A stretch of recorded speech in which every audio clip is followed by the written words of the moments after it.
to yourself. I am more than my physical body. Because I am more than physical matter, I can perceive that which is greater than the physical world. I deeply desire to expand, to experience, to know, to understand, to control, to use such greater energies and energy systems as may be beneficial and constructive to me and to those who follow me. I deeply desire the help and cooperation, the assistance, the understanding of those individuals whose wisdom, development, and experience are equal to or greater than my own. I ask their guidance and protection from any influence or any source that might provide me with less than my stated desires. Do not know all the answers to the questions about reality. Do not claim to know the ultimate truth about fire. I seek that which has been made hidden as a part of a family of explorers of consciousness. I am the void one.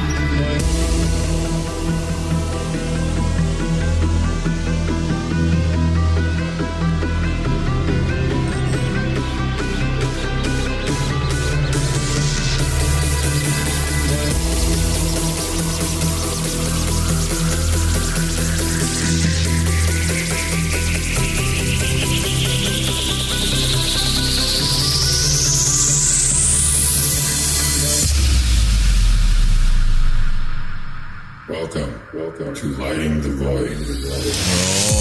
Broadcasting live from a shack on a hill in the mossy creek bottoms of Cane Creek, Arkansas.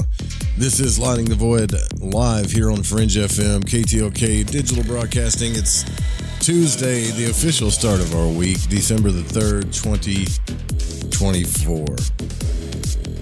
And we were initially supposed to have a friend of mine, Mark, on the program, who I have been relentlessly hunting since I've gotten off work. This interview is going to happen this week. And I'm probably going to have to take a gonzo journalistic approach to grab this guy because I hear say he's all over the place now. So I've been hunting for the guy since I got off work. Actually, since yesterday, since I got off work. I even left and drove around the neighborhood looking for him, trying to find him. Right? So, just so you know, we're doing work for you. Damn it. But he should be on this week, man. He knew it was tonight. I can't tell you why he didn't show up. I'm sure when I talk to him, there'll be a perfect reason why. There always is, right? And then, but secondly, I will be bringing my recorder with me because he's going to give me this interview. He's going to give me the scoop, whether he likes it or not. I mean, I do believe in choice, but here's the thing. You told me you were going to do something. You told me you were going to do something. You were going to be a certain way. Now I got to hold you to it, So, I can't help it, man. It's just in my nature. Anyways, I hope you guys enjoyed the broadcast last night with Mary. If you missed it, make sure you go check it out. That stuff's pretty important. It is cosmic forecasting, so you can figure out, hey, man, what's coming down the pipe, right? What's about to happen to us, You can't just be, my name's Sam, and I don't give a damn. You can't be that guy, even though it's fun to be that guy. You can't be that guy. You gotta, if you care about regular weather, why would you not care about cosmic weather? Because shit happens. It does. Good stuff and bad stuff And it's good, if you go out in the rain, you take your umbrella. So if you're going to go out into the cosmic place, you need to take your cosmic umbrella. So make sure you check out Cosmic Conditions, okay? The aliens did not invade Earth today. Everybody's just sitting around. You know what? I really do think everybody's sitting around tapping their foot waiting for the end of the world. It ain't gonna happen, right? This thing happens in cycles. Eventually, it will all go to crap and we'll get another ice age and an asteroid will hit or whatever. But this stuff happens in I think it's like 2,500 year cycles. So if you're into Revelations and all this other stuff, just if you can't read past the allegories, then just freak yourself out and go watch some scary movies, I guess. I don't know what to tell you. And the big theory is we're the aliens, right? I think that could be a real thing. Caroline Corey, we've had her on the broadcast. She talks about that quite a bit. I think that might be a thing. Because like Rogan said, look, if you fly over the country in an airplane and you look down, what a beautiful place this is, full of life and wonder and flowers and water and trees and greens and animals. It's gorgeous. But the moment you fly over a city, it looks like a fungus or a cancer. Like something invaded this place. So yeah, I think we're part alien. Anyways. Oh, here we go. So in our journey, and I'm going to tell you the reason why I've taken this book journey with you. Because eventually, if you really go back, and what I'm trying to show you is, for the most part, if you really go back and do your own research and dig in, crack open a book, God forbid, right? You can go back to the 80s, the 70s, the 60s, hell, the 1800s if you want to. Eventually, you're going to start realizing that everything that's being presented today is a rehash of somebody else's already teachings, experience, or whatever. So what does that tell us? It tells us that these, quote, wisdom teachings have not changed. They've been around for a while. A long damn while, actually. But it is cool to get everybody's different perspective. And in my opinion, the top texts to read, we've blown through most of them. We haven't read the Monroe books, which I think one person asked me to do that. Would you read the Monroe books on air? And let's talk about that. Well, I got to be straight with you. I've never read them. I listen to them every year. So not counting those, we've got Muldoon, we've got, who else the other guy, Butler, and wasn't that his name? My recall sucks, right? The last book we did, but this one, Leaving the Body. This one was written in 1983. I think I was a year old when this book came out.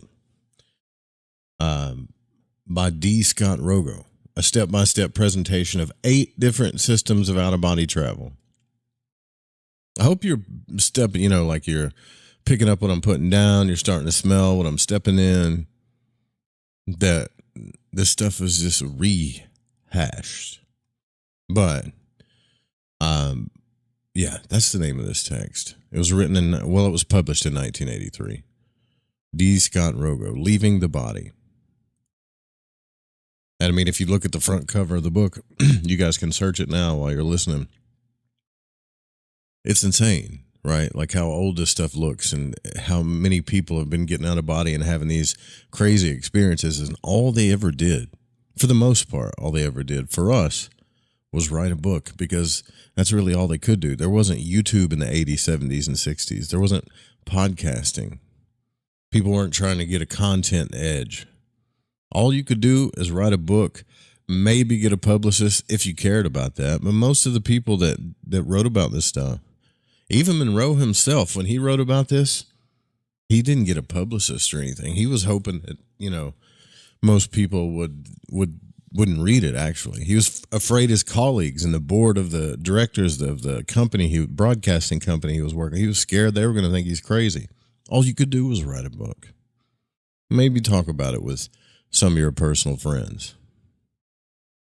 But this is how Scott starts out his text.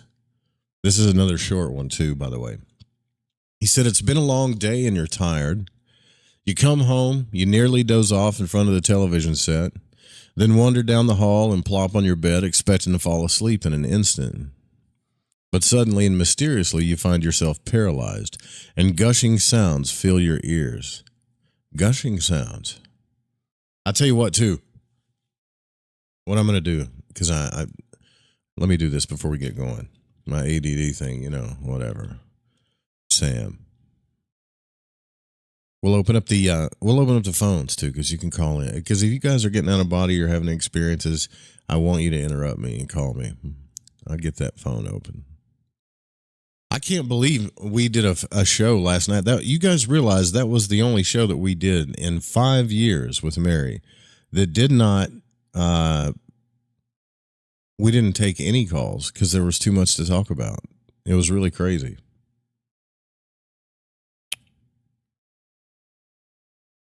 Joe, what did you think of the Emerald Tablets book? The Emerald Tablet, is that you, Barney?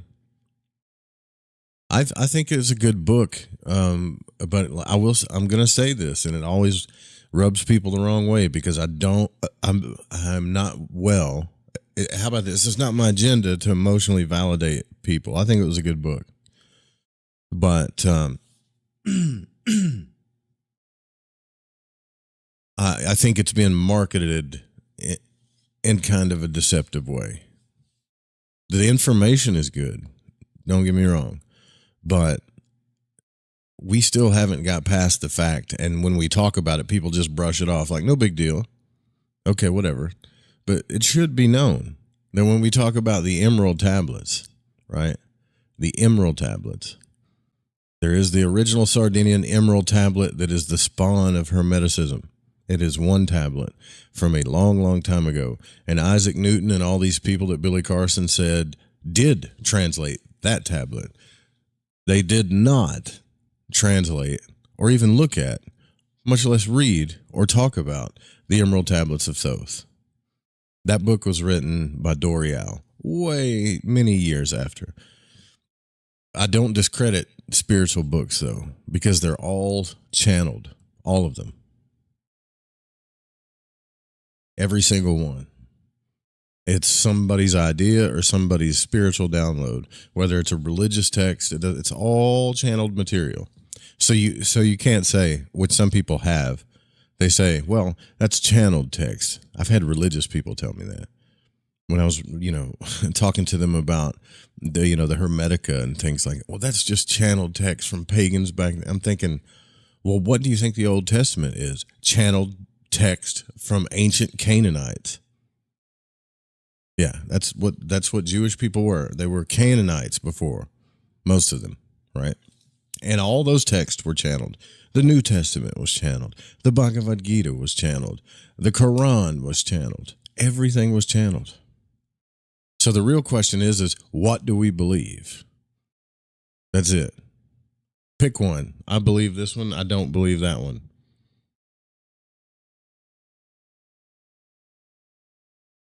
What the hell is this?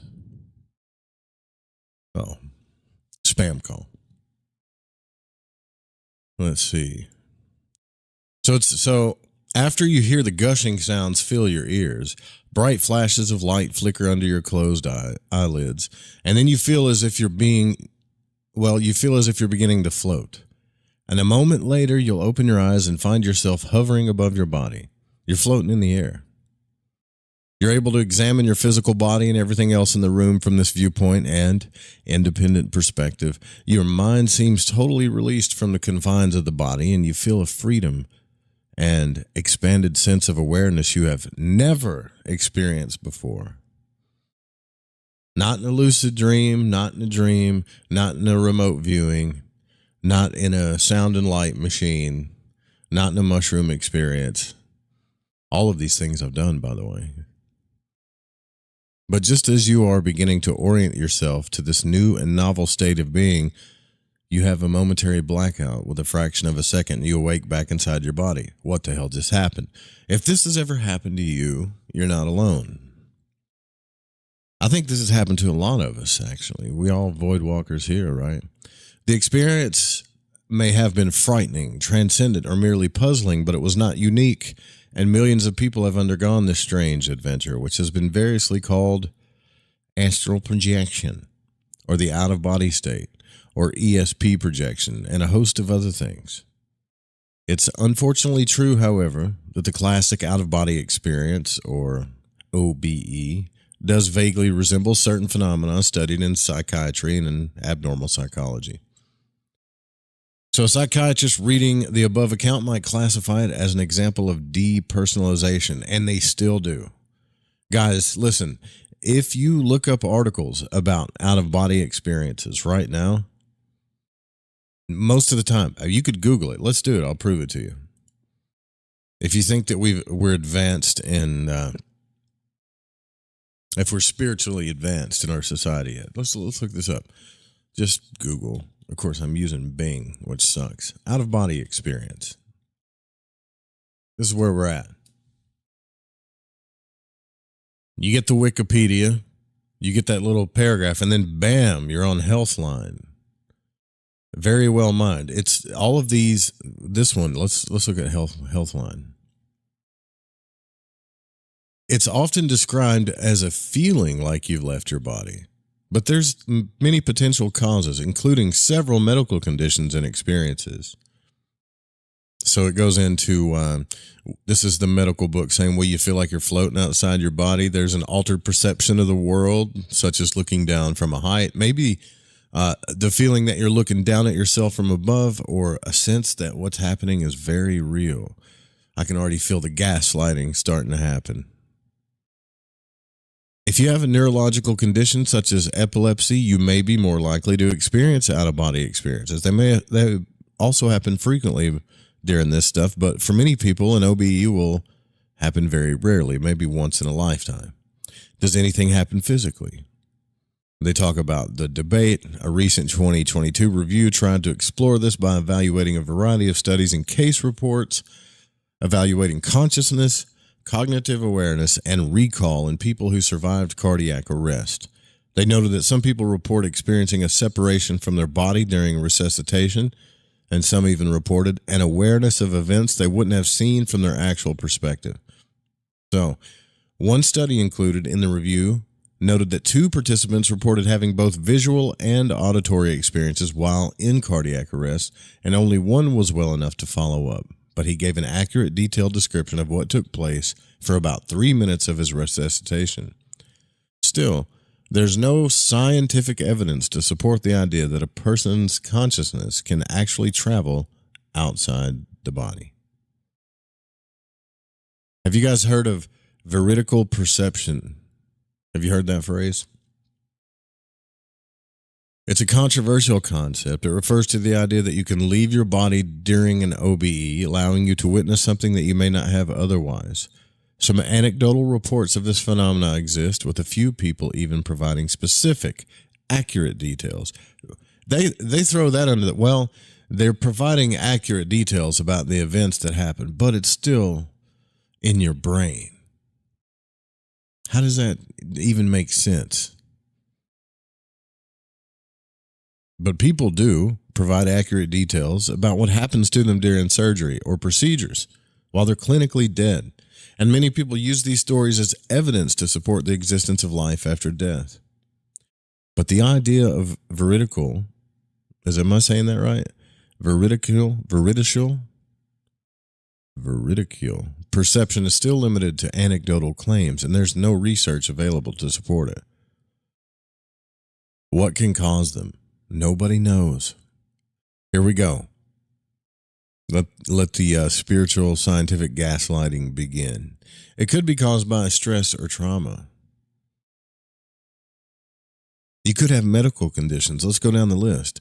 Epilepsy, migraines, heart attacks, brain injuries, depression or anxiety. There's a general one. What about Guillain-Barré syndrome? Pilots and astronauts sometimes experience out-of-body experiences when strong gravitational forces or G-forces are encountered. And this is only because it causes the blood to pool in the lower body, which can lead to loss of consciousness and may include an OBE. Extreme G-forces can also cause spatial disorientation, peripheral vision loss, and disconnection between cognition and the ability to act. Well, damn, I hate when I do that. I hit a button on a computer by accident and it just opens a program. Well, here's the thing. Anybody that starts talking to you like they know some kind of fact about this, you should be aware of it to begin with. You should take about 3 steps back because they're full of shit to some extent. But especially anybody that hasn't done it, that hasn't experienced it. Now, Muldoon talked about this in the 60s. He had several out-of-body experiences. I'm talking about the pilots, by the way. So he had several out-of-body experiences with people that fell, got hit, sometimes whacked over the head with something, fell off their horse or whatever. When the body gets jerked or moved, the etheric double kind of slides out. So there's pilots that report it. They still can't say they know what that is, though. Although it's not backed by research, some people believe that OBEs can occur when your soul or spirit leaves your body. One form is known as traveling clairvoyance, which some mediums claim allows your soul to visit distant locations in order to gain information. Others believe that certain meditative practices can help you reach a state of consciousness that transcends the body and mind, leading to an OBE. Some people also experiment with astral projection, which is a spiritual practice that involves making an intentional effort to send your consciousness from your body towards a spiritual plane or dimension. But these also could be explained by brain stimulation, sleep deprivation, sensory deprivation, or even hypnosis or meditative trances. Should I see a doctor? That's what I'm saying. This is my whole point. The next article on Google is, I think this is a psychological magazine, Very Well Mind.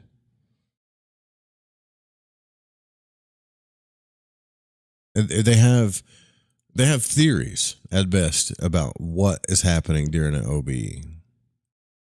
But don't you think, like, if you came to me and you were unconscious, you can't say as a scientist, oh, there's no research to prove this. Okay, well, let's say you came into the room. I knocked you out cold, right? So you were laying on the ground for 5 or 10 minutes after I knocked you out. I went and had a cup of coffee.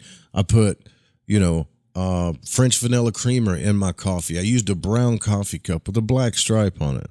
That's my favorite cup, by the way. I drank the whole thing. I put ice in it, downed it, rinsed it out, put it in the dish drain. I came back to check on you in another room. You're still laying on the ground. You start to wake up. Then you wake up eventually, give you those smack. Then you wake up. And then you go on to tell me, hey, man, I was out of my body. And I saw you go into the kitchen. Meanwhile, let's say you've never been in my house or whatever. I saw you go into the kitchen. You grabbed that coffee cup with the black stripe on it. In fact, you put French vanilla creamer in your coffee. You pumped the lid a couple of times, 3 times to be exact. Wouldn't that be considered? Is that better than circumstantial? Wouldn't that be considered real evidence? We can't, I'm not talking about eyewitness account here. That's not a eyewitness account. Not really. That's somebody telling you exactly what you did while they were unconscious. It's pretty crazy to say, well, there's still no scientific proof of this. What is scientific proof? How can you measure something that you cannot touch, smell, see, or hear, right? We have machines that can measure things that the human eye can't see. Right? We have machines that can measure, we have technology that can measure frequencies that the human ear can't hear. Right? We can encode, and that's what we do online. We only encode, that's what MP3 does, actually. It only encodes the frequencies that the human ear can hear, and it cuts off the rest. That's why it's such a small bit rate when it goes through data streams. But that stuff doesn't matter, right? You can't measure someone's experience like this. And it's not even a measurement. This is what pisses me off. It's an exact account. It doesn't need to be measured. There doesn't need to be an experiment. Nobody can guess that kind of stuff. This is why when I listened to Robert Monroe's books for the first time, I personally said, this is complete horseshit. Like, I did. I thought to myself, there's no way to scientifically prove this. This is crap. This guy's making everything up. Ryan Gable is calling me during my broadcast. Can you guys believe that? Like, let's see what he wants. I love doing this while I'm on the air. It freaks people out. Hey, man, I'm on the air. What's up? So sorry, did not realize. I can talk to you later. All right, brother. All right. You have a good night. You too. Bye-bye. Not an emergency, y'all. Ryan Gable's a good friend of mine. Always has been. I always do that to him, so they think about it next time, you know. But I'm just asking you, why is that not considered scientific evidence? What constitutes, maybe I should ask this, because scientists are real. What constitutes scientific evidence, right? Other than, you know, measuring something with a measuring stick or doing an experiment with a million variables sometimes. I have to know, because that to me is more than evidence. It's more than evidence if someone can give an exact account. Scientific evidence is evidence that serves to either support or counter a scientific theory or a hypothesis. That's it. That's what scientific evidence is. It is expected to be empirical evidence and interpretable in accordance with the scientific method, which we know what that is, right? You have a hypothesis, you do an experiment based on that hypothesis because you got a theory, right? You have variables that you put into the experiment, and you keep experimenting enough till you come to a conclusion. And nowadays, when you come to that conclusion, it needs to be peer reviewed, and all these other scientists have to look at it and make sure you did the methods properly and stuff. But scientific evidence relies on data, and it's crucial for researchers to ensure that the data they collect is representative of the true situation. Most scientific studies can be broken down into observational and experimental studies. Okay, so back to my point. You come into the house. I knock you out cold.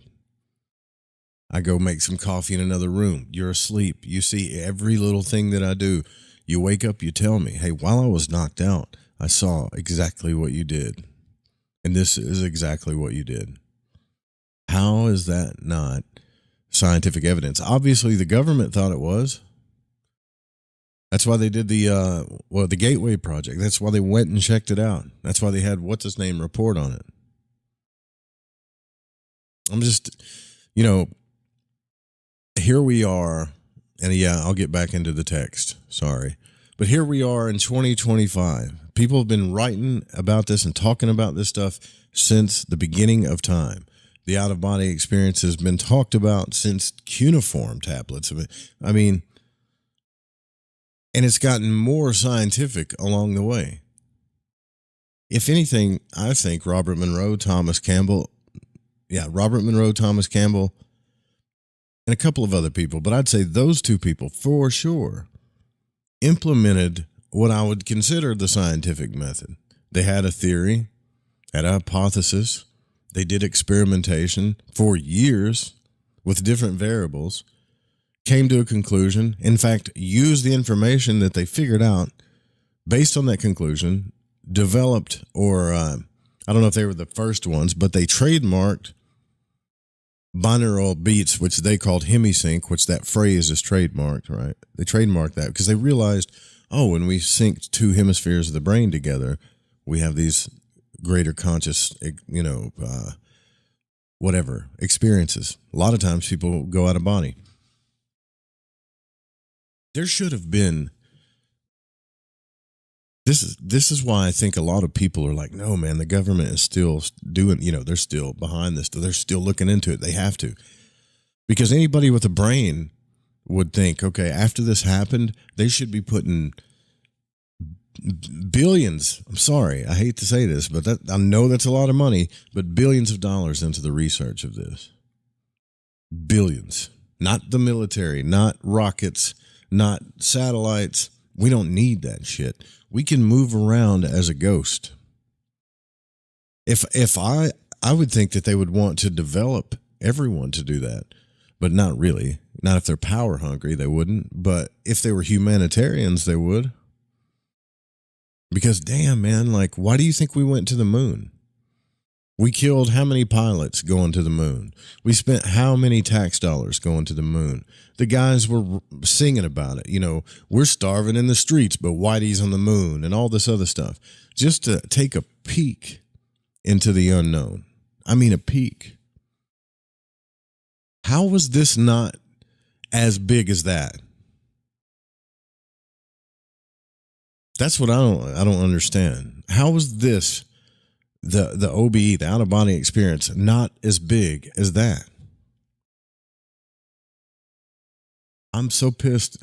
It's getting to the point where, like, it's not the government that I'm mad at. I don't trust the government in any sense of the word. Not this regime. Never have. I'm just talking about society as a whole. Philanthropists. Even the big time, like, gatekeeping content creators that are on the web right now. They're so damn focused on extraterrestrials, Wouldn't you think that if you put more of the focus on the OBE experience, that you would actually find out about these extraterrestrials instead of waiting for the government or the military to reveal something to you? It's gotten to the point where, I mean, every day there's somebody I talk to about it. I know that's kind of weird and nerdy, I guess. But every day, whether I'm in a gas station or whether I go to work, like even today, I still have paint on my hands because I didn't even get time to clean up. I've been looking for Mark all day. But if I make it a point every day to, like, ask people, hey, man, have you had an out of body? And I don't just approach people and say, hey, have you came out of body? I'll do it in some kind of weird, kind of maybe manipulative way, just to see what people think, Like, oh, man, I was taking a nap in my car. I almost had an out-of-body experience. Just to see if somebody in the crowd will go, yo, man, I heard that's real. Or is that really a thing? Nobody gives a damn. Nobody cares. They care about what Doja Cat is... new album's going to come out, or what's on the Black Friday list. I care about those things too, but not like this.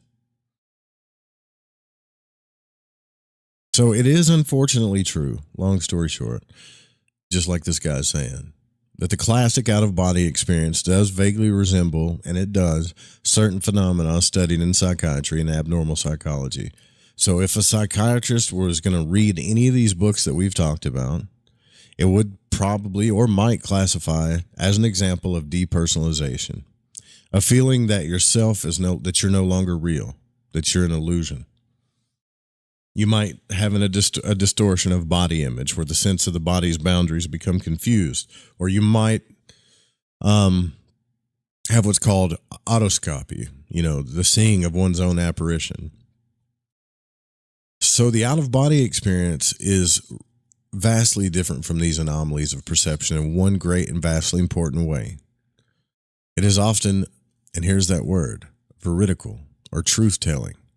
In other words, if you were to leave the body and travel to a location miles away, you might be able to correctly see what's going on there. That should be considered evidence, scientifically. This aspect of the OBE takes it out of the hands of the psychiatrist and into those of the parapsychologist and those scientists who study the strange by ways of psychic phenomena.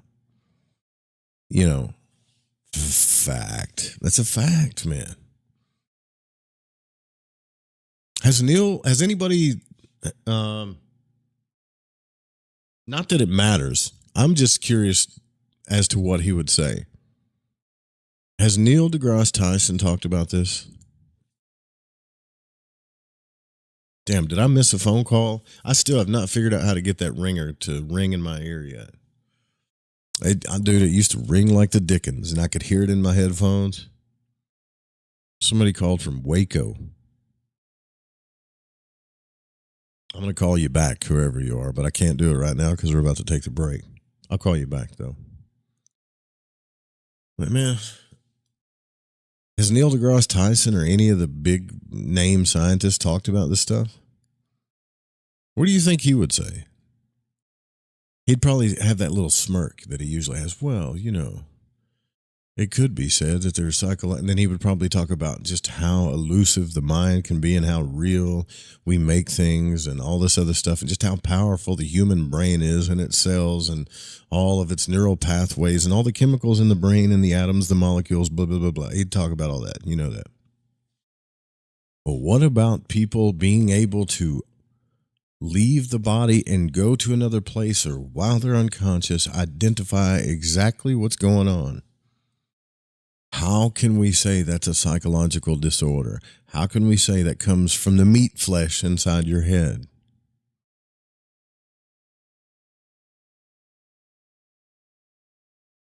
Grass is a TV personality, Sirwell says. The end, right? I know I'm just reiterating the same shit. I think what it comes down to is priorities. A frustration of priorities that I feel because we don't care. We do, but you know what I mean? Like as a society, we have 8.5 billion people on the earth right now, give or take, more than we've ever had.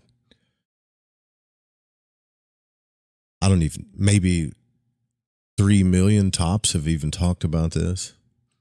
Imagine if think about this. Imagine if 8.5 billion, just imagine if half, 4.25 billion people on the earth were able to get out of body. We're able to see the metaphysical realm, to peer into consciousness. Do you think there would be all these like spiritual bigwigs on YouTube? There'd be so much exploration going on. We might actually get down to a truth. Maybe. There wouldn't be like any of what's happening now. I want this subject to be mainstream, man. Was that Dutchie? I want this subject to be mainstream. I do. Crazy as that sounds, I do. We got to evolve consciously.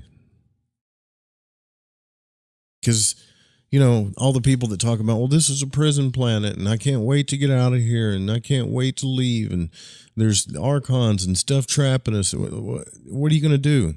You guys ever actually been in a fight? You ever been in a room where people are whooping your ass? Has that ever happened to you? Or been surrounded by people that want to hurt you? Well, let's say you're around with your buddies and your buddies are there. See, a real friend would step in and say, look, this is stupid. Violence is stupid. We don't have to do this. But if you decide to hurt the people I care about, I'm going to have to defend them, right? See, that's what real friends and family do. But in the spiritual community, we got people that go, this is a suffering planet. This is a prison planet. So as soon as I get out of here, I'm gone. I think about this phrase. As soon as I get out of here, I'm gone. I'm leaving this place, man. There's so many narcissists and NPCs here.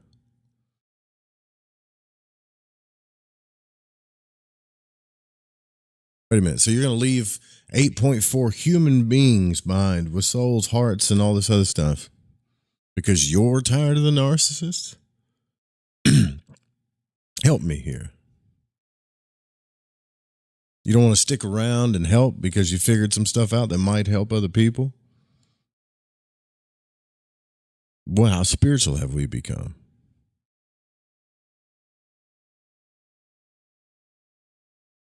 Anywho,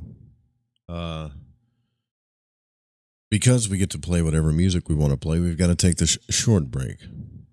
If you would like the breaks to stop, please support the broadcast. However, if that doesn't get to a certain state, we got to take the breaks. It's just the way it is. And I like the music, actually. So, we haven't even budged it. I just think the guy makes a good point. So we're going to get into this. I know it took me an hour of ranting here, but we are going to get into this. Scott Rogo, look it up. Check the text out. I think it's a fantastic text. And yeah, I've actually looked at this one before we started it. So.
TalkStreamLive.com. TalkStream Live is always on 24/7 with the best streaming talk shows. Find your favorite talkers and discover some new ones. It's free, readily available online or on mobile with any smartphone or tablet. Finding your favorite talk shows all in one place has gotten a whole lot easier. Just go to TalkStreamLive.com. Be sure to download the free apps from Google Play or the iTunes App Store.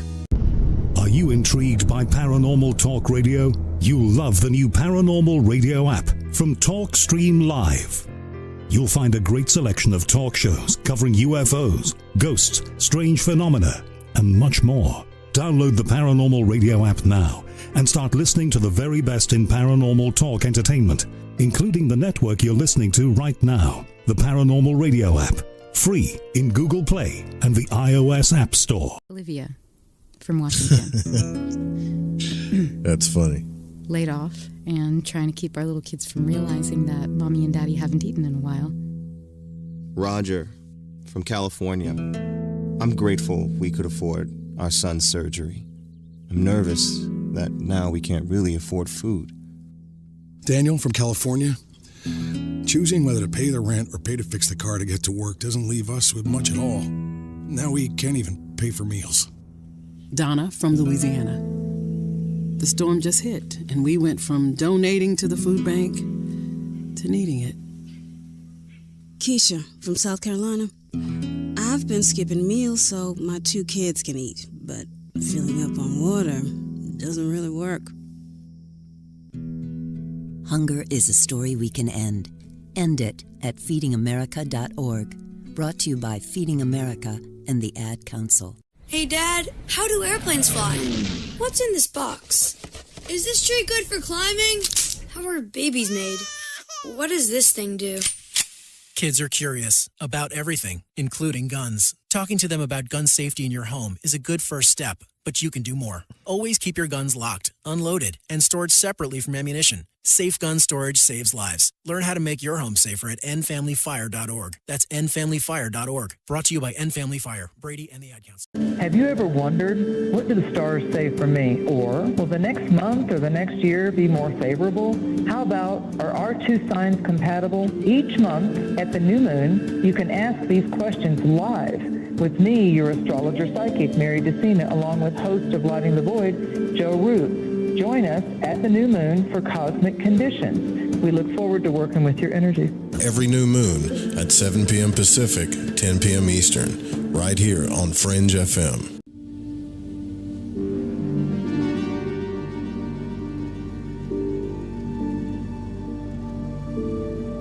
Broadcasting from Forest Tower Studios, all the way from the Deep South. Now, here is your host, Joe Root. I wouldn't make it a habit calling me that, son.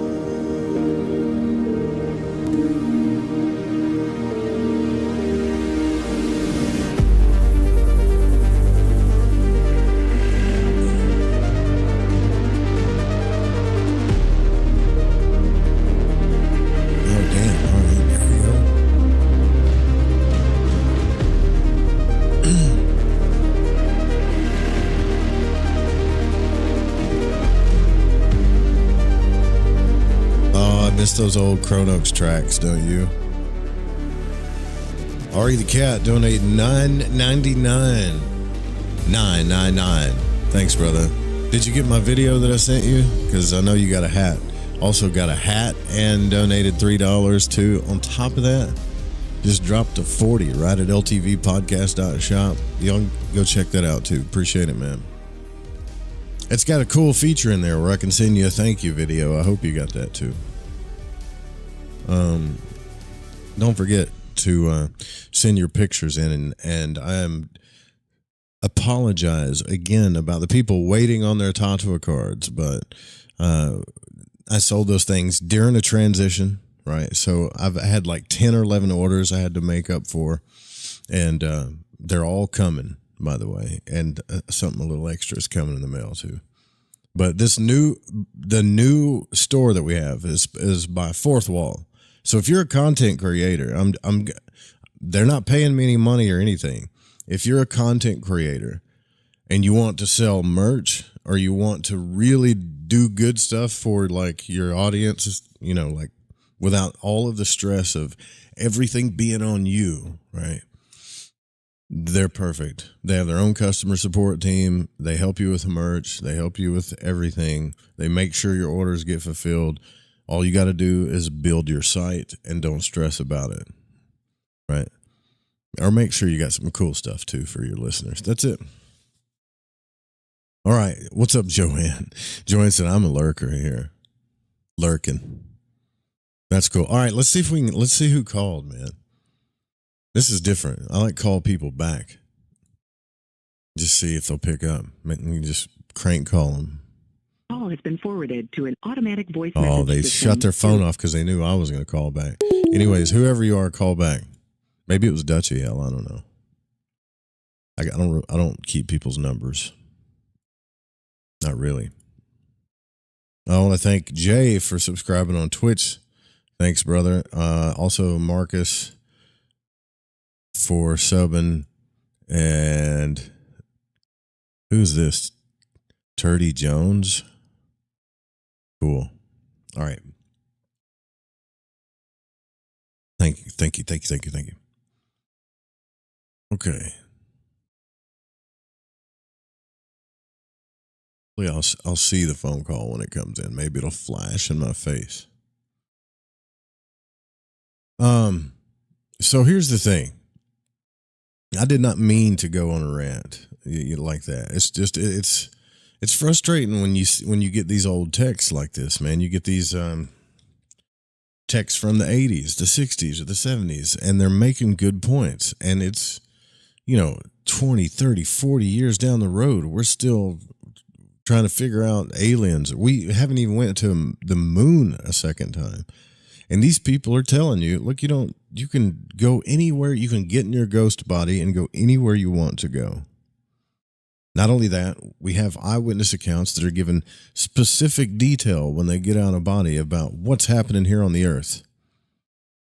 So in my mind, when we go down the list of the mysteries or things like, what are we doing here? Why are we here? What's this all about? What's life all about? Et cetera, et cetera, et cetera. What's out there? We have all kinds of different things that we could do or talk about, but we're not we don't really have any practical ways of exploring that. This is free, man. This is like air. This is free. We could all do it. I think that's the biggest point I'm trying to make here. 320 area code. You're on the air. I hope you can hear me. Dutchy. What's up, Dutchy? What are you ranting about now? Are you listening? I'm ranting about like the science community, dude. Not really the science community. I'm frustrated, man, how people do take this seriously. It's just not as serious as I'd like people to make it, you know. Oh, I know. No, the radio is, or the internet, YouTube is like, I don't know, a minute behind you or something. Oh, really? Oh, So, it's delayed a little. yeah. Yeah, I got you. Yeah. So I didn't know what you were talking about right now. Thanks, Joyce, for the 5. Big shout out to you. What's up? What's on your mind? Oh, no, you're ranting about how scientific and Monroe and all that kind of stuff. Uh-huh. And the only thing I say is that, you know, all through time, people were saying this kind of stuff.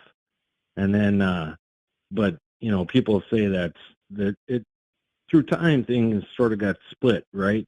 So there's the, I want to say religious people will just take it as a fact.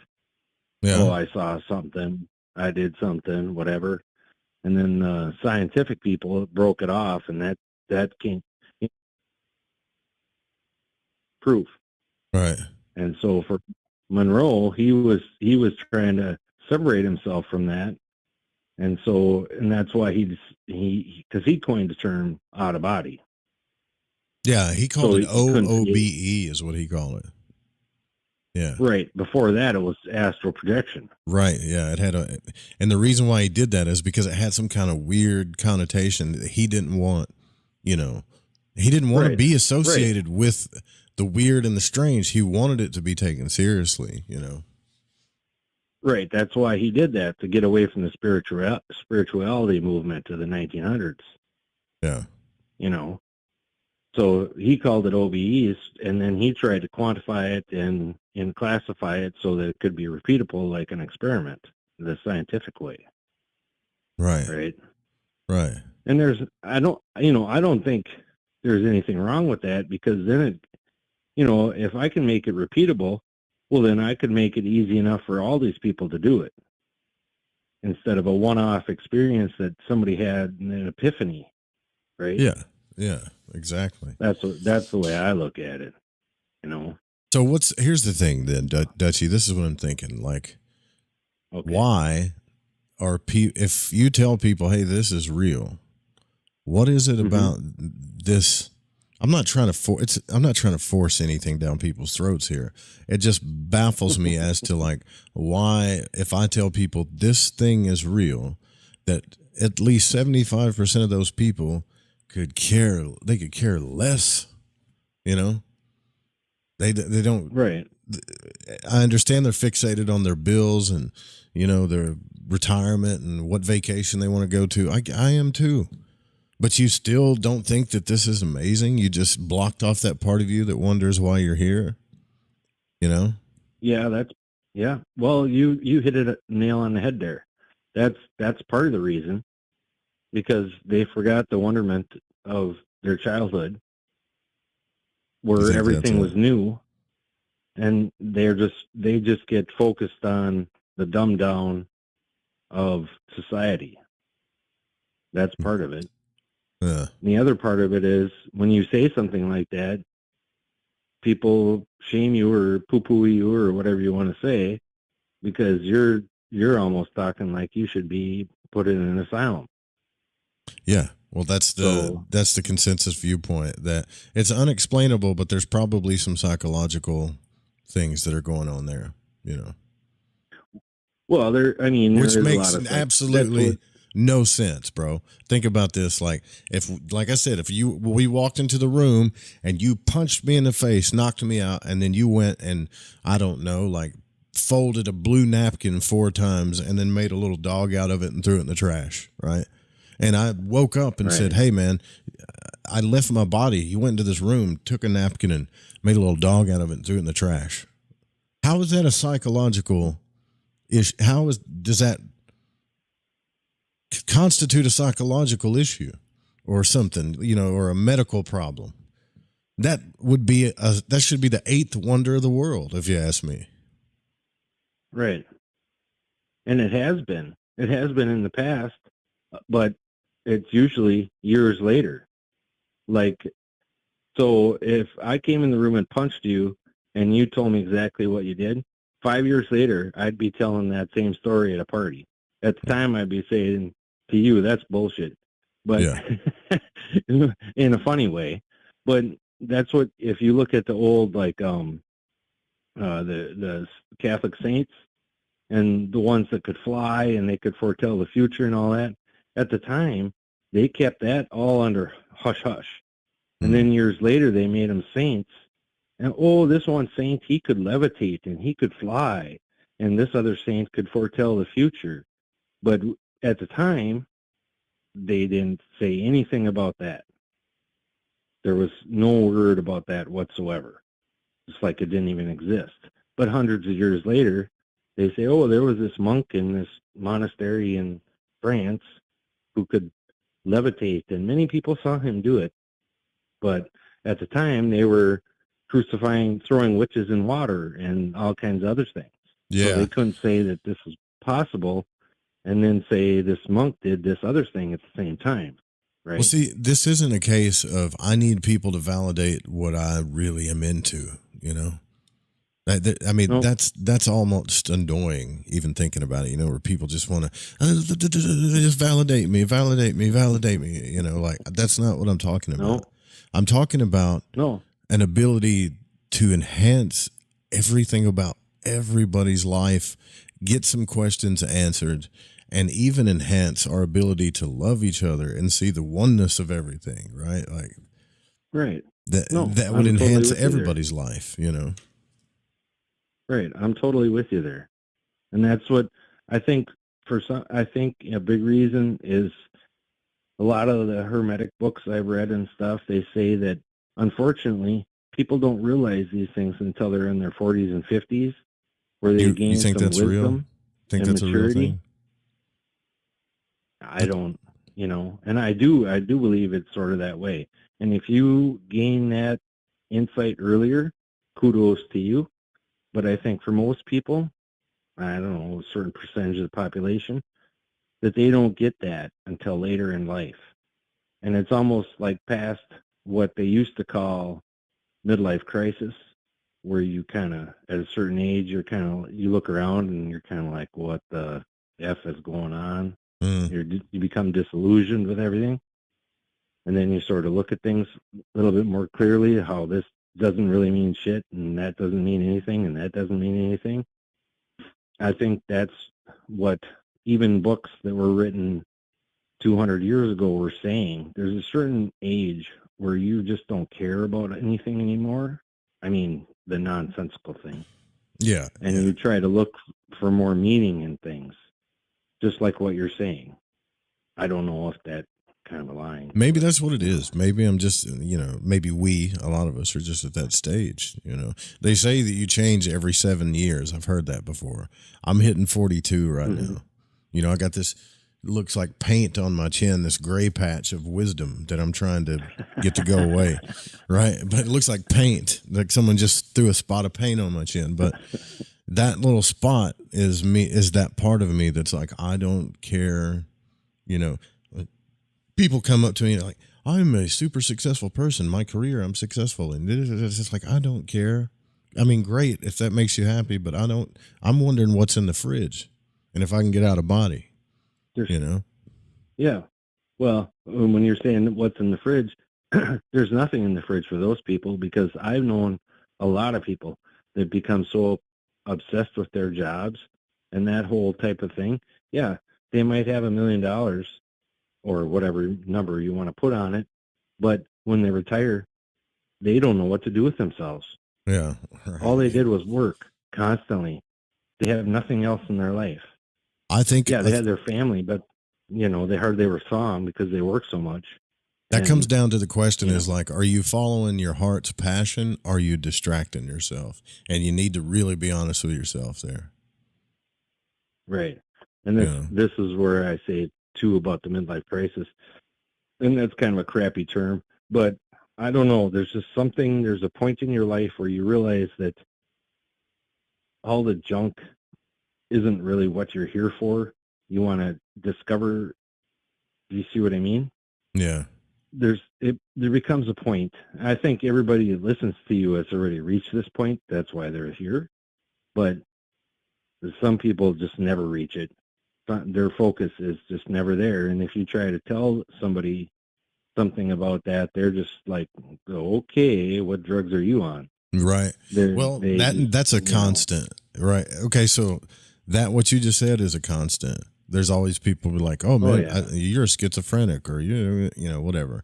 But I will say that there are very few people that have listened to this broadcast, bro, that have stayed with it for years, because I've changed as I go, right? So a few years ago, it was magic and manifestation. So I had a flood of people that were focused on manifesting their whatever their dream life was, right? And that was the mode I was in at the time, right? But then it got to the point where it's like, okay, well, we can manifest stuff all day long. What's next? And you would think those people would grow or stay, but they didn't. They stayed there, and the show went this way. So there's 40 or 50 of those people gone. You know, still focused on that stuff. I would see because I've listened to you for years.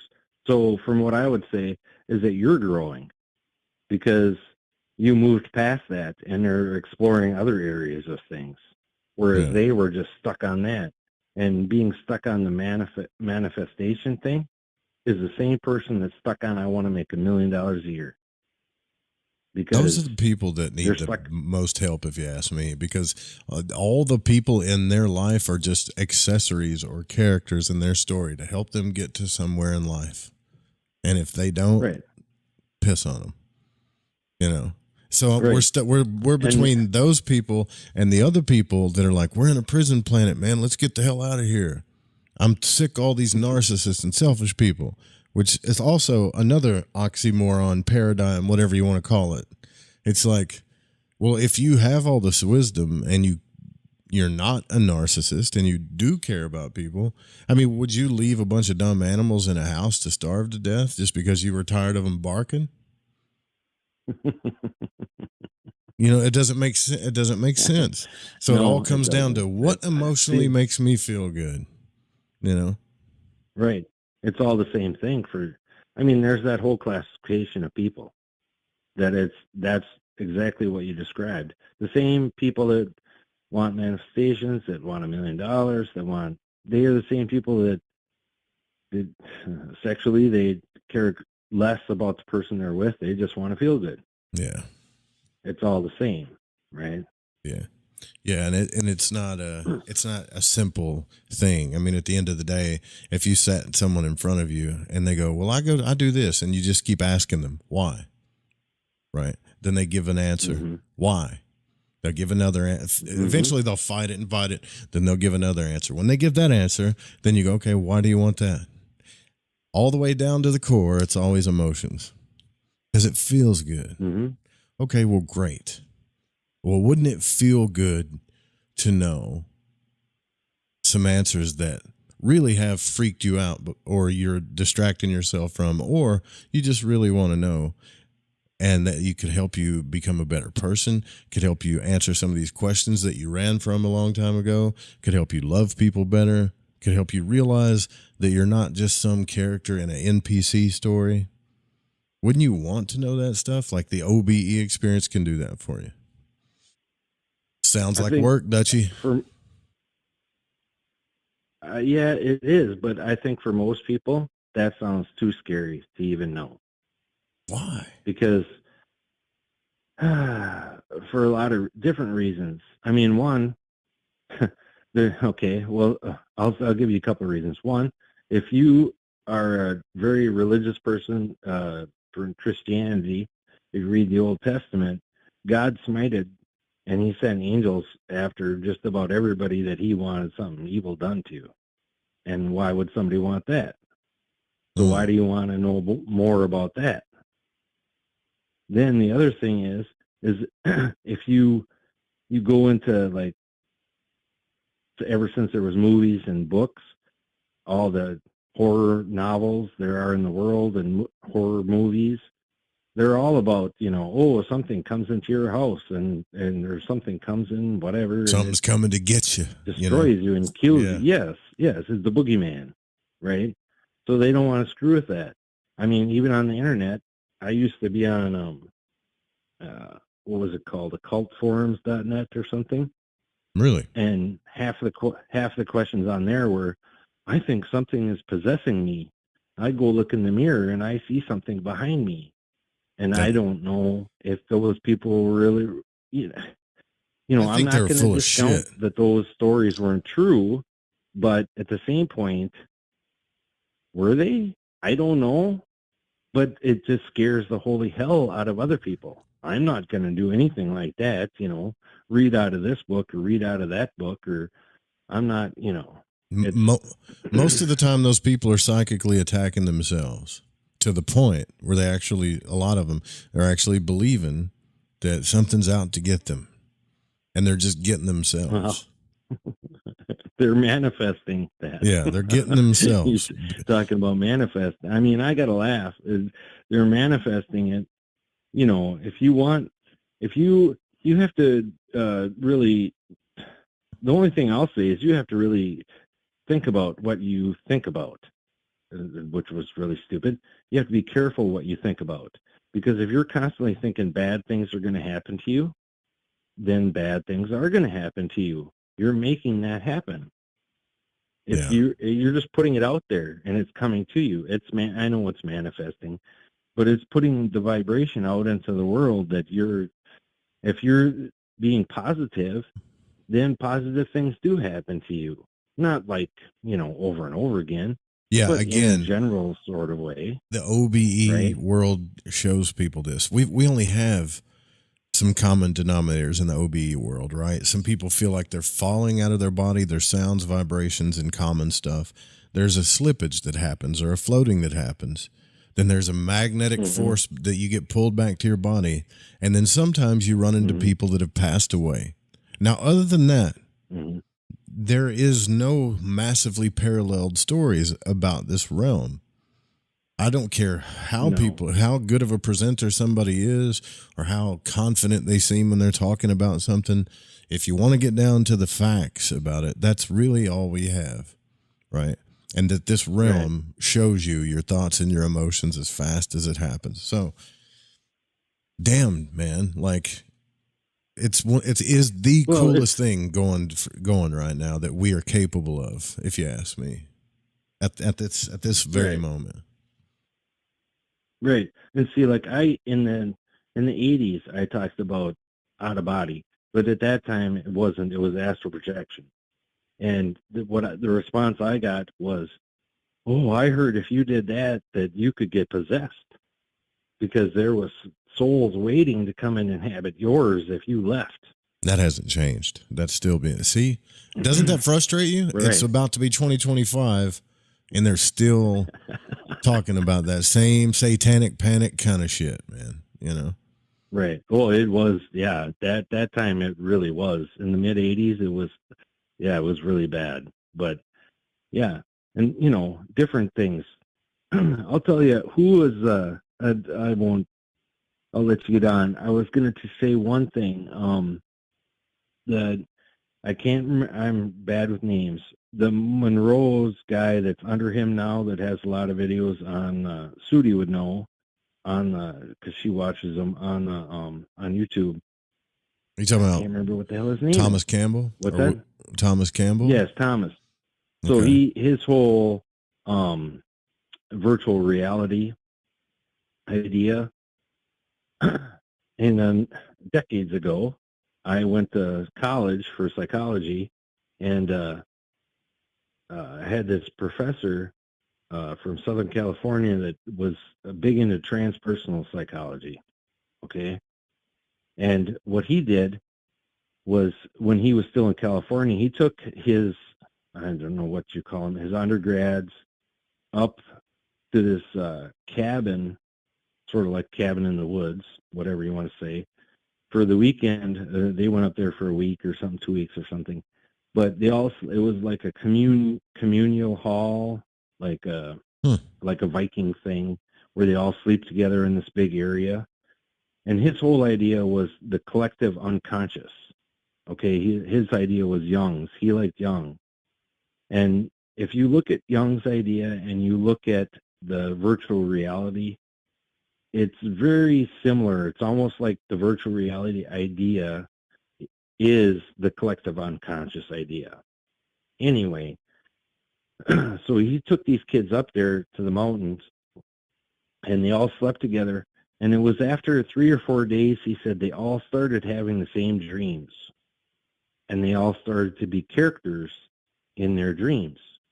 That's and true. They would wake up, and, Tommy would say, I did this. And then Betty would say, yeah, I saw you do that. They were all in their same dream. They were all in one big dream. You see what I mean? Yeah. Well, so he really believed in the collective unconscious. They were all gelling, man. They were all gelling. Yeah, right. Well, he believed in the thing that we're just receivers, that we don't have original thought. We're getting it all from one giant consciousness above us. And so then for his idea is that we, as receivers, we can go up into that consciousness and we can all experience the same thing and then come back into us. And yeah, I saw Billy and Bobby and Joey and Betty and everybody, and we were all together. That he was a big proponent of that, which I don't necessarily believe. But in some ways, I will say in some ways, it sort of does make sense, because with Monroe with his binaural beats, and about the same time, Jose Silva came out with the Silva method, which is sort of, and it's sort of with Tesla and Edison, you could say it's a technological advancement. Definitely. Because it sort of is. Yeah, it definitely is. But it's sort of weird how a lot of things advance parallel. So whether more than one people get the signal and it goes forward, or if that's just pure my imagination making. No, it's not your imagination. Rupert Sheldrake proved this with rats. I think it was Rupert Sheldrake. He proved it with rats. He separated, and not just humans, but animals, because he had a theory, which is how science works. I have a theory. Mm-hmm. When one person breaks a record, breaks a limitation that humans perceive as a limitation, the rest of humanity catches up. So he experimented with rats and stuff, and he talks about this, how they separated them, right? And as soon as one rat broke through one thing and found the cheese this way, I forget it. I'm probably butchering what happened. The rest of the rats, they weren't even in that area, that weren't even in that country. I think they were in a separate country. Somehow or another just started doing it. Yep, somehow knew that that's the path to go. Yeah, I've heard this before, yes. So now, if that right there is evidence of the power of belief and its limitations and also what it's capable of, right? Just with animals. So think about what humans can do. Now take that and then start telling people there's a God that if you don't do what he says, right, he's going to burn you for eternity. Mm-hmm. And then get millions of people believe in it. Well, it's all... Who's going to want to get out of body after that? Nobody. Right. And that's what I put in the chat there, that I don't believe. I have a hard time believing a lot of what, I'm more agnostic than anything. I really have a hard time believing a lot of religious stuff. But I know for sure that, especially in Christianity, that there was a lot of people that wanted power. And, sure. The whole thing of, that they kept certain things out of the Bible and put certain things in. Certain books. How, well, the Dead Sea Scrolls, how they said these were the lost things that weren't in the Bible, and this whole it's not a conspiracy thing. It's just a fact. They wanted a narrative to keep them in power, and these people wanted power. They wanted power over the people. Yeah. And it's the whole reason that Christianity even became, because Constantine, but the Roman ruler, he saw that because Mithraism was big with all his troops, and he saw that Christianity would unite all these troops. I mean, if you look at it, it's very simple. At that time, they had a pantheon of gods. And what did they do? They made one god, but yet he's three. Okay? So they said you can worship one, or you could be like the Greeks and worship one to have a kid, worship one to get crops, worship another one. No, it's much easier. You just worship one, but yet it's three. So they kept it as a pantheon, but yet there's just one. So they said you could just talk to one. All three will hear you. I don't know. For me, at some point, it became very clear that it was all manufactured. And well, let's pretend this is Star Wars, right? Do you remember when the Republican, let's just pretend for a second this is Star Wars. The Republic was the good guys, right? But they had a Sith Lord in their mix at the, saying, "Oh, we're going to bring everybody together under this combined religion or belief or whatever," right? But the Sith Lord was there. Right.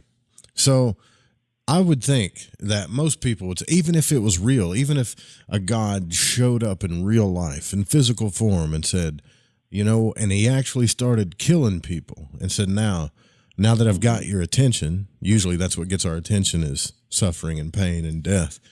If you don't if you don't do what I tell you to, or if you make mistakes, or if you don't accept me as God, I will burn you for all eternity. Now, what do you think in that story Luke Skywalker would do? Or any Robin Hood or any good guy would do in that story? Well, King Arthur, everyone. There's no way that you can't be the god of this universe. That doesn't even make sense. Right. Well, and that's the thing. I'll say all this, but I will say that there probably was Christ, and he probably went to the Egyptian schools of mystery and learned things like out of body and how to connect with your higher spirit. And this is what he was trying to teach people. Yeah. I really do believe that. I do too. But all the other BS, I don't believe. And it's, and then they distorted it to keep themselves in power, but it's my own little conspiracy thing. Whatever. But it's interesting. It's all very interesting. And go back to what you're ranting about, trying to explain things to people. This is why we group together and listen to you, because we all think the same way, and we like to hear these books and stuff like that. Yeah, because it validates your heart. It validates your heart. What's that? Because it validates your heart. No, I don't think so. I don't think so. You don't think it validates your heart? Is a wrong word. Well, I think validate is a wrong word. I think that it's nice to be in a, we're not being attacked. We're not, you're having a delusion. There's nothing like that. We can talk about things. We can, do you see what I mean? It's not, well, validate is a word that has a negative connotation to it, but it only because people put that negative. The actual word itself, there's nothing wrong with it. If I said I love you and you validated that, would validate be a wrong thing? Well, validate sort of means like, I don't know. It puts some value. Well, it puts the value. I don't know. It sort of. for me, I it's just sort of the wrong word. when I say it, it might sound like when I say people need emotional validation. Okay, when I say it, it might come Right. across as it's a negative thing. It's not. What I want people to do is be honest about it. That's it. Right. Not deny Right. it. Right. The emotional validation, that's like you're making someone feel good by what you're saying. You can see, I look at validation from, you can say something, it doesn't have to be true. You could say, you look really good today. That's total bullshit. But you're just trying to make them feel good, so you're giving them emotional Does my butt look validation. fat in these jeans? No, you're beautiful. Right? That's probably exactly what why I'm saying. I keep finding myself That's in what I think of bachelorhood, because I might be the one. I'm always the one that's like, well, they maybe a little bit wider, you know. Let's be honest. Oh, God. I mean, I don't go around saying I'm so skinny. I'm not delusional, you know. It's not going to help anybody. But it also doesn't affect me. It doesn't hurt my feelings either, you know. So I mean, we're not all the same. You're just there's just no sex for you for 2 weeks because yeah, right. My ass is fat in these jeans. I'm just saying, look, the curve looks better in those other pants. There's other ways to put it. You know? Well, there's no sex for you for 2 weeks for that one either. And no one could use that. People have stopped using that. The only that power, correct answer that thing doesn't is, have yes, they power look over good. me. That lost its Don't power you know? over me in my 30s, man. You know. Oh, I'm not gonna sleep with you. What else is new? You know. I mean, I'm not an animal, right? Like, no, you can still sleep next to him. Aren't you coming to bed? Yeah. Because that's a whole nother thing. Well, you wouldn't even come to bed. And that's a whole thing too that we don't even get to explore, because I like to talk about that subject, sacred sexuality, those two energies and everything, and what Robert Monroe and stuff ran into the astral realm when it came to these things, and how, you know, like we can't even explore that because we're still wondering, you know, what's going on with P. Diddy and Trump and like how successful is my career and, you know, whatever. But that's in a different way. I mean, the P. Diddy thing is more a perversion of the sexuality, because that's more, it's hard to, you know, people don't want to accept anything like that picture I put on the Discord out of Bardon's book, where because as the male and the female come together, but it's not that you become a hermaphrodite. It's that you attain portions of each male and female, right? Yeah. It's not that you actually become half and half, but, well, not physically, but in your brain you do. Yeah. And it's more that you have male attributes and female attributes, or masculine and feminine. So you become caring, which is more typical. You know, you have to categorize things as typically to go in this thing. Motherly and caring, and then there's the more stronger, and so you kind of have to walk the balance. This is all they're saying. You have to walk the balance between things. And you have to come into contact with both energies inside yourself. You know, Carl Jung talked about it psychologically as the anima and the animus. The secret societies talked about it as, you know, alpha and omega. The religion talked about it as the bridegroom. Like, you have to come into the, you know, when that guy, all of these are allegories, by the way. This is what I was trying to get at in the long run. But when that guy says, you know, I'll help you, but that's not my cross to bear. And Christ told him, we all have our cross to bear. We all have this burden. That's what he was talking about. The moment you become authentically who you are in your heart with no shame whatsoever and live through your heart first and foremost, a lot of persecution, a lot of shit is going to come against you, because that's not the way this world is. But the plan is heaven on earth. That's the plan, right? So we all have to get there eventually. And it's just for some damn reason we like to go really, really, really slow. And then when people figure out, oh, there's something going on here, and these people don't care the way I want them to care, I'm just going to leave this prison planet. I hate narcissists, you know. And it's like it's like when you watch a dog chase its tail till it throws up, you know. Yeah, That's what it feels like. yeah. And this goes back to what I was saying, that there's a certain age where people sort of have seen enough, which that's all wisdom is. You've seen enough where you decide that what is the whole thing about? And then you go on that exploration. For some people, it never happens. For other people, it happens early. But for us, we're all in it. And we're like, what is this?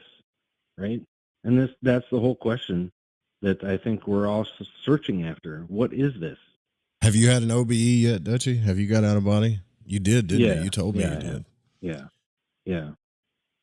Well, see. Yeah, and see, like for me, I never saw a golden cord. I didn't see anything attaching to my body. I've been out several times. I don't know how many, a lot. And so I've never seen anything attaching my body. Yeah, you talking about the And silver cord, right?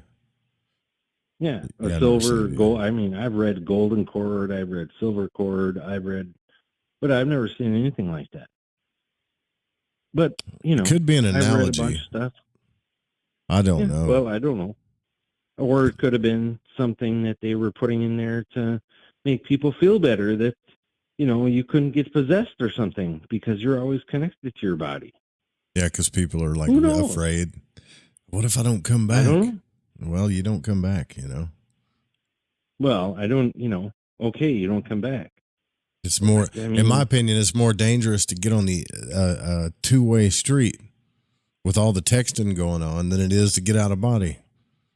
You could have a head-on collision any day, because somebody's looking at their phone.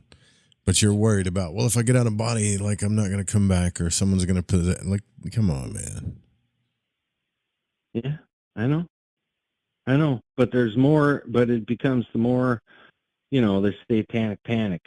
Oh my God, you're messing with the devil, right? So and there's a lot of people that they tromp through their life day to day, and I go to work 9 to 5, and I come home, and then there's this, and they don't have, and I go to church, but I never even really think about actually what they say. I just go there every day, every Sunday, and then, that's their life.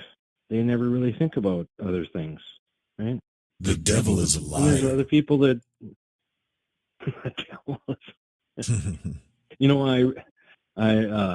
Richard Smalley, you know who that is? I actually have heard that name before. Yeah, no. Yeah, he's with the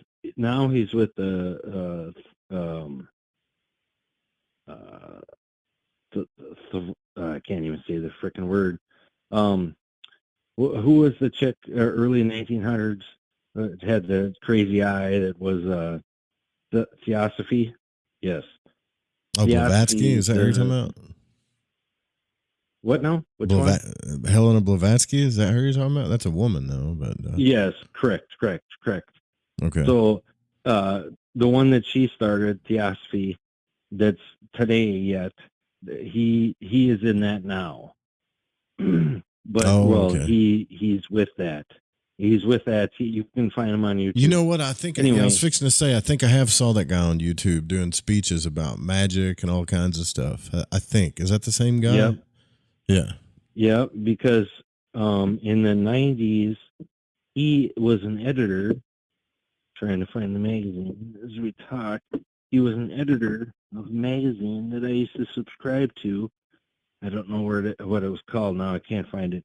Anyway, but his idea was the same thing, that you have to be careful what you wish for or what you think about, because he said, talking about mental constructs and how thoughts have power, that so many people for so long have thought about the devil that he's probably real. Yeah, I sort of believe that. I do too. I think we created we created him. Right. On some level that, yeah. Those are called Whether elementals, it was a real brother. thing to begin with.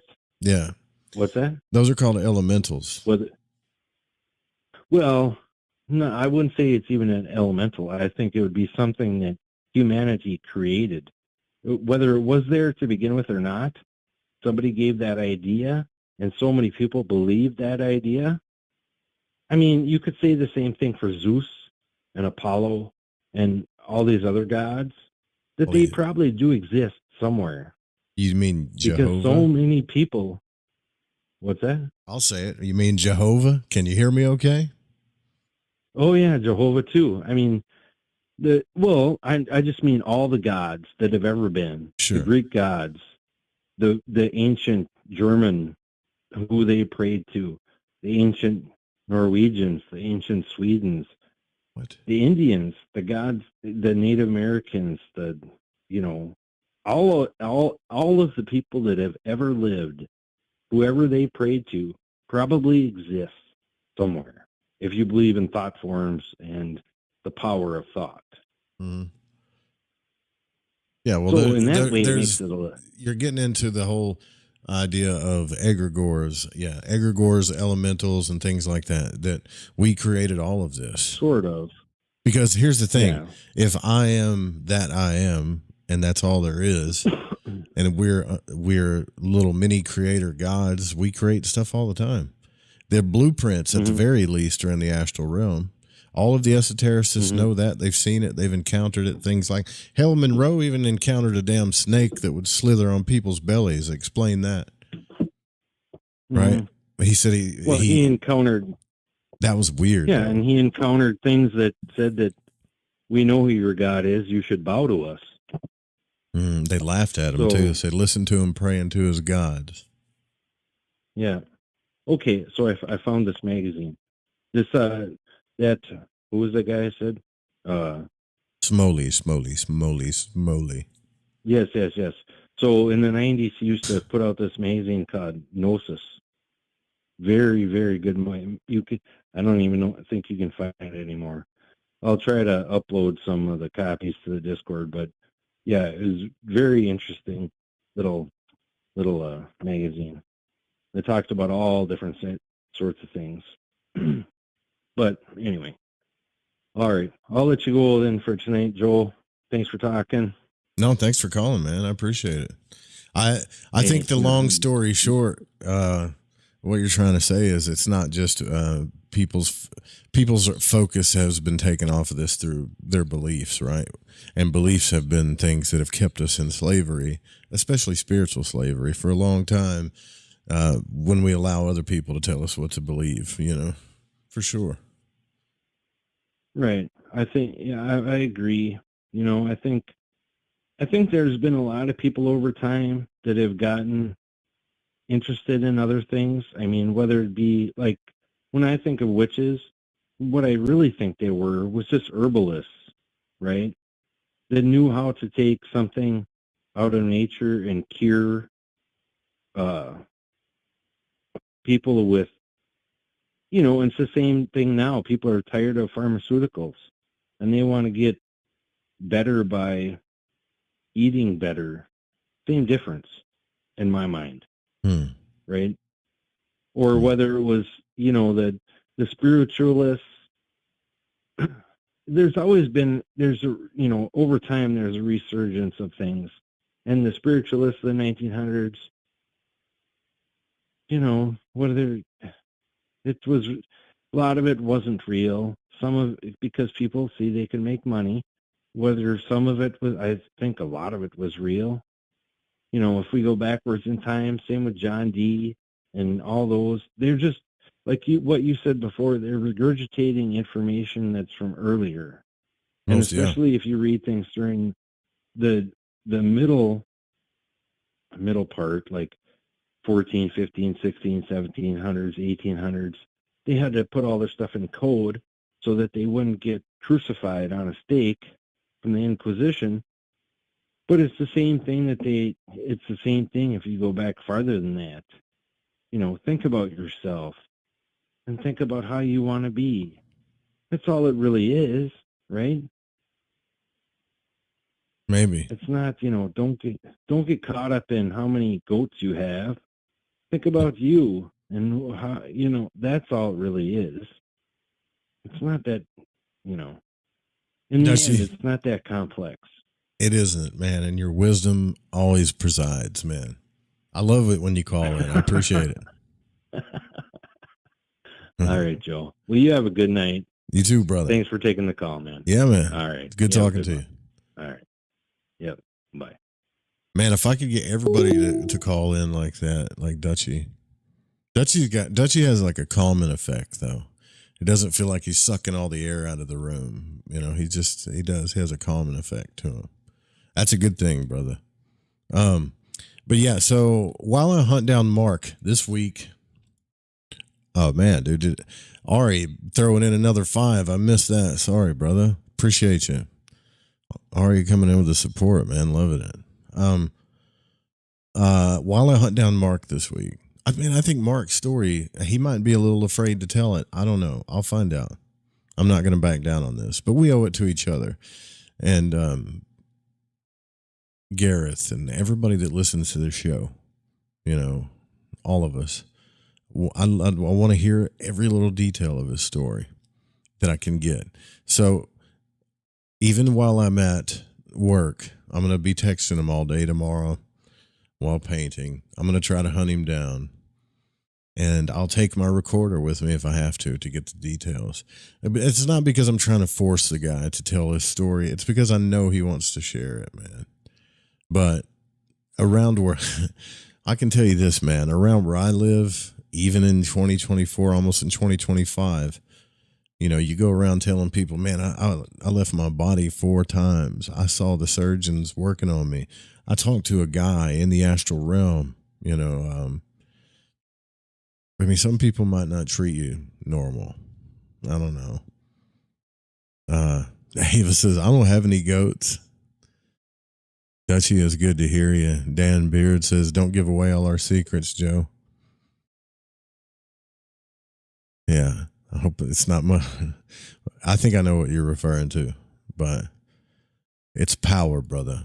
Step into your power. All right, guys. I love you guys. We didn't even start this book, but I'll tell you if you want to get it or go along with it. It's one of the, and there's like a list of, I have all of my books like separated, and there's a list of like the top 10 classic OBE text there is, and this is one of them, in my opinion. Man, damn, the more I think about it, I've read a lot of books on the out-of-body stuff. So this one's called Leaving the Body, a complete guide to astral projection, a step-by-step presentation of 8 different systems of out-of-body travel by D. Scott Rogo. And you could probably find it at archive.org. I'm thinking probably archive.org is awesome. All right, so I'll be up for the next 4 or 5 hours trying to sleep, wondering about things like I have been all the past nights. Any of you Warzone or Fortnite lovers, hit me up. Thank you guys for your support. Thank you, lovelies, for all of you lovelies in the Discord, and the lurkers and the brave lurkers that come out and said hi. I need a goat too. And Domek, thanks for making a showing. Give the bunny a kiss, man. We miss you, brother. Night night, y'all. Sweet dreams. If you get out, especially you, Grant, tell us. Let us know. Happy trails in the void, y'all.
Shout out to all the people listening on Fringe.fm too. I love you too, damn it.